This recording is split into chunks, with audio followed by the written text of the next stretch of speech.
and Batgirl is a current project that's going to be live action, and it's going to hit theaters, I think, before HBO Max, or was it HBO Max exclusive? Just Yeah. Batgirl, just Wow. HBO Max. Well, they have their new set of directors, and who would have thought it's not going to be a woman? Yeah, I was a little bit surprised by the choice. And I still haven't seen Bad Boys for Life, even though I've heard a lot of really good things about it. And I guess I do want to check it out. It's just been a while since I've seen the originals. I wanted to rewatch those first, and I don't have time to like rewatch the whole thing. But I don't know. This is another one that's just like I have more confidence in Super Pets happening than I have in this happening. Um, Not that I like doubt that it'll happen necessarily, just so much as it's so hard to.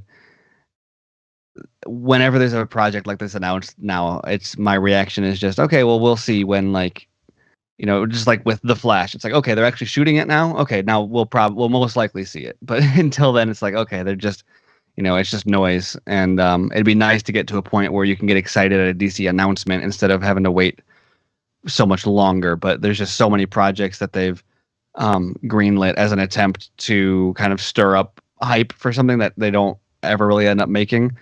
That something like this, it's just really hard to not be cynical about it. Yeah, these two directors directed Bad Boys for Life, third Bad Boys. I enjoyed Bad Boys for Life so much. I went to go see it 2 nights in a row. Wow. Had a lot of fun with it. I thought it was really good, and actually had a bit of an emotional presence to it. And I'm a big Michael Bay fan. I love Michael Bay movies, Transformers, Bad Boys. And for these two to come into this, I was kind of a little bit sour. I was like, I want Michael Bay to come back to this. But these guys actually added a weight to the actual movie. So when this was announced, I was actually a little bit excited to see these guys come into it. They were part of the showrunning team with Miss Marvel, a Disney Plus show that's coming.